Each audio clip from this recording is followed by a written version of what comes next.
አመሰግናለሁ። የህዝብ ተወካዮች ምክር ቤት ትናንትናው ዕለት 35ኛ መደበኛ ጉባኤውን አድርጓል። በ35ኛ መደበኛ ጉባኤው የ2018 የፌዴራል መንግስት ረቂቅ በጀት መግለጫን አድምጧል። መግለጫውን የገንዘብ ሚኒስትር አቶ አህመድ ሽዴ ለህዝብ ተወካዮች ምክር ቤት አቅርበዋል። በርካታ ማብራሪያና ጥልቅ ትንታኔዎችን ሰጥተዋል። የህዝብ ተወካዮች ምክር ቤት አባላቱም ለቀረበላቸው ሐሳብ እንደዚሁም ደግሞ ረቂቅ በጀት የተለያዩ ሐሳቦችን ሰንዝረዋል፣ አስተያየቶችን ለግሰዋል። በመጨረሻም ረቂቅ በጀቱ ለፕላን በጀትና ፋይናንስ ጉዳዮች ቋሚ ኮሚቴ ተመርቷል። ለመሆኑ ኢትዮጵያ ባለፉት ዓመታት በተለይም ደግሞ ከ2010 እስከ 2018 ባለፉት 8 ዓመታት የኢትዮጵያ በጀት ከየት ወዴት ነበር? አጠቃላይ ቁጥራዊ መረጃዎችን ወደ እናንተ እናድርሳችሁ። ኢትዮጵያ 2010 ዓመተ ምህረት ላይ 320.8 ቢሊዮን በጀት ነበራት። ይህ በጀት በ2011 ከ26 ቢሊዮን ብር በላይ ብልጫን በማስመዝገብ 346.9 ቢሊዮን ብር ሆኖ ነበር። 2012 ላይ እንደዚሁ 387 ቢሊዮን ብር እንደዚሁ ኢትዮጵያ በጀቷ በዛ ልክ የሚለካ ነበር። 2013 476፣ 2014 ላይ ደግሞ 561.7 ቢሊዮን ሆኗል።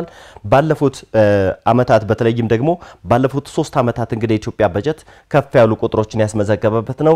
ከ2014 እስከ 2015 ያለውን ብንመለከት እንኳን በመካከላቸው ወደ 200 ከዛ በላይ ቢሊዮን ብር በጀት ከፍ እንዳለ ያመለክታል። 2016 እንደዚህ 2017ን ስናነጻጽር ደግሞ በ2016 የኢትዮጵያ በጀት 801.6 ቢሊዮን ነበር። 2017 ደግሞ 971.2 ቢሊዮን ብር ነበር። 2017 ላይ ኢትዮጵያ በኢኮኖሚው ዘርፍ ሌላ እምርታን ወይም ደግሞ ሌላ ማሻሻያዎችን አድርጓል። ይህም የተሟላ የማክሮ ኢኮኖሚ ተግባራ ነበር። በዛ ወቅት እንግዲህ በተለይ በጀቷ 971.2 ቢሊዮን ብር ቢሆንም የማክሮ ኢኮኖሚ ማሻሻያው ወደ ተግባራ ሲገባ 582 ቢሊዮን ብር ተጨማሪ በጀት ተደምሮበታል። ይህ ደግሞ የኢትዮጵያን የ2017 በጀት ዓመት አጠቃላይ በጀት 1.5 ትሪሊዮን ብር አድርሶት ነበር። ዘንድሮስ ምን አይነት ቁጥር ተመዘገበ? 2018 እንግዲህ ረቂቅ በጀቱ ቀርቧል። በዚህም 1.93 ትሪሊዮን ብር የኢትዮጵያ የ2018 ረቂቅ በጀት ሆኖ ለህዝብ ተወካዮች ምክር ቤት አባላት እንደዚሁም ደግሞ ለፕላን በጀት እንደዚሁም ፋይናንስ ጉዳዮች ቋሚ ኮሚቴ ረቂቅ በጀቱ የቀረበበት አግባብ አለ።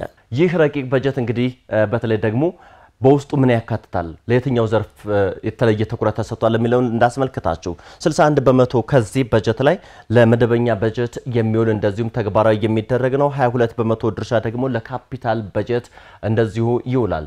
የ2018 በጀት ዓመት ረቂቅ በጀቱ ላይ 1.2 ትሪሊዮን ብር ለመደበኛ ወጪ የሚውል ይሆናል። 415 ቢሊዮን ብር ደግሞ ለካፒታል ወጪ እንደዚሁ ይውላል። 315 ቢሊዮን ብር ለክልል መንግስታት በድጋፍ የሚለገስ እንደዚሁም ድጋፍ የሚደረግና የሚሰጥ ይሆናል። 14 ቢሊዮን ብር ደግሞ ለክልሎች የዘላቂ ልማት ግቦች ማስፈጸሚያነት እንደዚሁ እንደሚውል በትናንትናው ዕለት ማብራሪያ የቀረበበት አግባብ አለ። ለ2018 ለታቀደው ረቂቅ በጀትም የተለያዩ ምንጮችን ከዚህ በተጨማሪ እንዴት ይሸፈናል እንዴት ይሰበሰባል የሚለውን ላስመልክታቸው።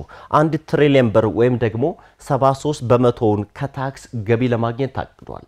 በተለይ ባለፉት አመታት እንግዲህ ታክስ የመሰብሰብ መንገድን ማዘመን ከዚህ በተጨማሪ በቴክኖሎጂ ማገዝና ወደ ፍትሃዊ እንደዚሁም ደግሞ ገለልተኛና ነፃ የሆነ የመክፈል እንደዚሁም የማስከፈል አቅምን መመስረት ላይ በርካታ ስራዎች ሲሰሩ ነበር። ግንዛቤ ማሳደግ፣ ቴክኖሎጂን ማላቅ፣ ይህ ደግሞ የታክስ ገቢውን ከፍ ያድርገዋል። ስለዚህ 73 በመቶ የሚሆነውን የ2018 ረቂቅ በጀቱን ከሀገር ውስጥ ወይም ደግሞ ከታክስ ለመሰብሰብ እንደዚሁ እቅድ ተነድፎ ወደ ስራ ይገባል ተብሎ ይታሰባል።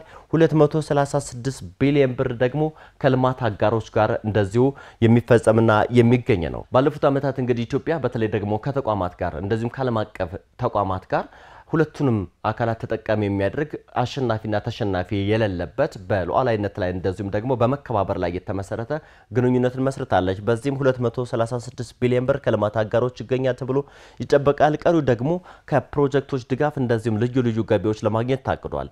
በረቂቅ በጀቱ ከጥቅል ሀገራዊ ምርት አንጻር ያልተጣራ የበጀት ጉድለቱ 2.2 በመቶ እንደዚህ ይሆናል ተብሎ ነው የሚጠበቀው። የተጣራ የበጀት ጉድለቱ እንደዚሁ 1 በመቶ መሆኑን የገንዘብ ሚኒስትሩ አንስተዋል። ተመልካቾች ወደ እናንተ ያደረስነው አሃዛዊ መረጃ የተከታተላችሁትን ይመስሉ ነበር። አመሰግናለሁ።